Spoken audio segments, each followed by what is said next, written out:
Assalamualaikum warahmatullahi ta'ala wabarakatuh. Ahlan wa sahlan sahabat Al-Quran dimanapun berada. InsyaAllah pada kali ini kita akan belajar bersama mengurai dan memahami hukum-hukum tajwid pada surah Al-Baqarah. Semoga dapat membantu sahabat sekalian dalam belajar Al-Quran dan membacanya lebih baik. Baik, kita akan mulai dengan membaca isti'adzah kemudian basmalah ya. A'udzu billahi minasy syaithanir rajim. Bismillahirrahmanirrahim. Walau annahum amanu واتقوا لمثوبة من عند الله خير لو كانوا يعلمون. Baik, kita akan coba mengurai hukum tajwid pada ayat ini ya teman-teman. Baik, kalau kita perhatikan walau annahum, pada lafal nun yang berharakat tasydid ini ada hukum berupa kita namakan dengan bacaan namanya gunnah. Gunnah artinya kita memasukkan suara bunyi huruf itu kepada rongga hidung kita dan dia menahan suara n ya. Maka tatkala kita melafalkan annahum jangan langsung dilepas suara nunnya tapi perlu ditahan dahulu. Walau annahum. Nah, kemudian ketika bertemu ada huruf mim bertemu dengan alif atau hamzah, ini kita hukumi dengan bacaan namanya izhar syafawi. Mimnya kita baca dengan jelas. Walau annahum amanu. Pada lafal amanu ada namanya mad badal. Mad badal teman-teman terjadi ketika adanya huruf hamzah yang bertemu dengan huruf mad. Nah, pada kali ini adanya hamzah yang bertemu dengan huruf mad berupa alif teman. Nah, maka ketika membacanya panjangkan ia 2 harakat. Amanu wattaqau. Nu dhammah bertemu waw. Alif di sini ditandai dengan tanda sifar mustadir dan alif yang tanda seperti ini dianggap tidak ada dua-duanya. Sehingga panjangkan nunya 2 harakat karena ia mad tabi'i dan di sini langsung masuk kepada huruf ta. Wattaqau. Kita coba ulang. Walau annahum amanu wattaqau. Kemudian sempurnakan ketika kita melafalkan huruf waw, jangan dibaca wattaqau dengan o tapi dia dengan u ya karena dia sifat waw wu, maka wattaqau.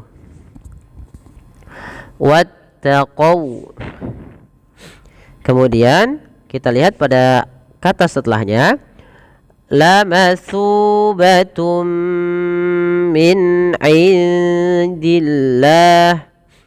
Lamatsu, hati-hati di dalam melafalkan huruf sa tidak boleh kita mengganti jadi huruf sin.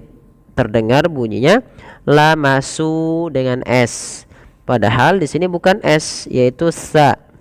Maka tidak boleh diganti ya teman-teman. Tapi dia tetap kalau di dalam bahasa kita mungkin agak lebih mudah itu kayak ts gitu ya. Sa ya, bukan sa, bukan. Tapi dia sa. Maka panjangkan su sepanjang 2 harakat karena ia mad tabi'i. Lamatsu. Nah, seperti itu.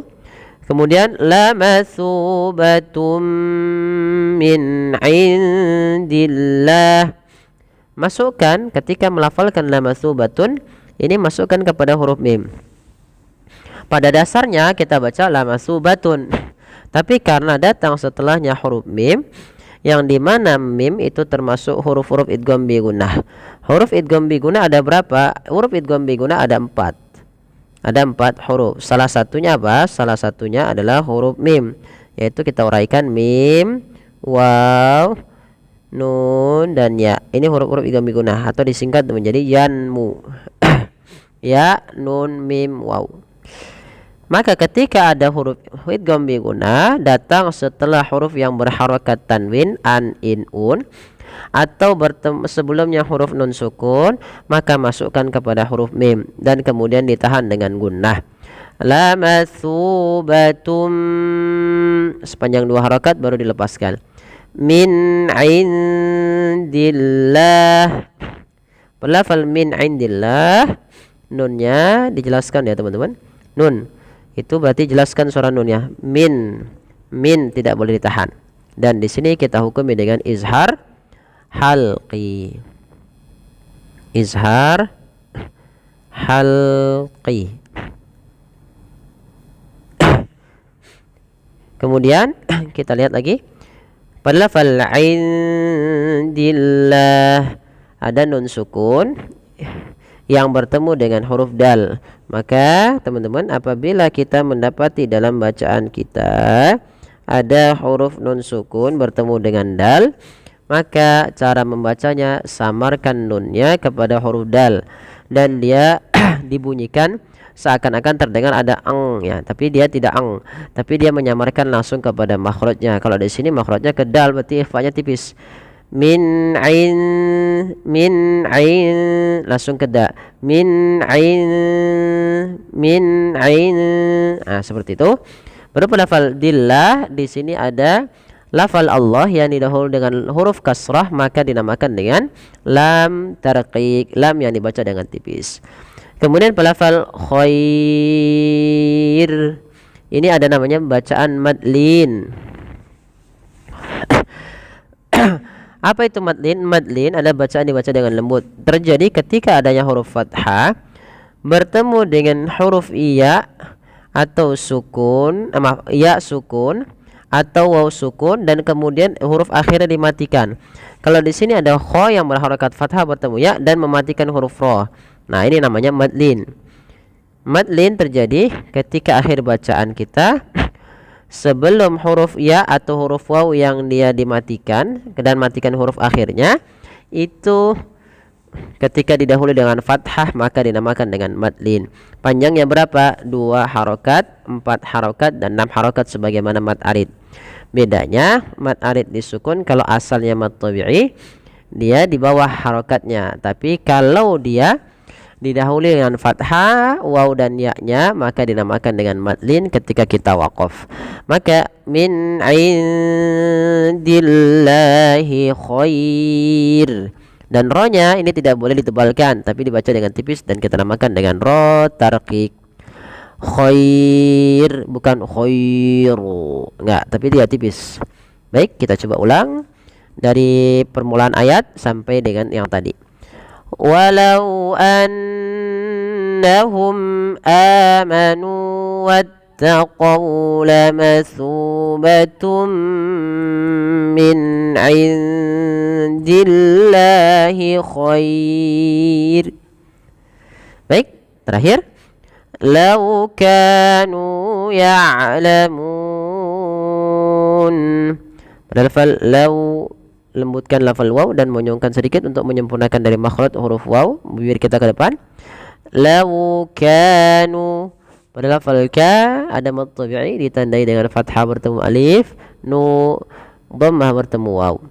Ya'lamun. Ain sifatnya bainiyah, yaitu surah ainnya tidak diputus ya, tidak begitu, tapi dia mengalir, tidak terlalu dialirkan dan tidak terlalu tengah-tengah. Ya, maka ya'lamun, ya'lamun. Nah, seperti itu. Dan jangan sampai dibaca dengan ya'lamun dengan hamzah, tapi dengan ain. Kemudian lafal mun ada mad arid disukun. Nah, di sini adanya huruf nun yang dimatikan, sebelumnya ada huruf waw dan didahului dengan huruf yang dhammah yang semisal. Nah, ini kita namakan mad arid disukun, yaitu ketika adanya huruf sukun arid ya, sukun yang dia waqaf karena sukun yang diwakafkan karena di ketika waqaf nun awalnya ya'lamu. Nah, karena dia waqaf dimatikan nunnya ya'lamun. ya'lamun. Nah, di sini kita boleh memilih 2 harokat, 4 harokat ataupun 6 harokat. Law kanu ya'lamun. Ya, baik. Shadaqallahul azim. Baik, terima kasih. Semoga ini dapat membantu sahabat sekalian. Mohon dukungannya untuk like, share, dan subscribe. Terima kasih. Jazakumullah. Sampai bertemu kembali di video selanjutnya.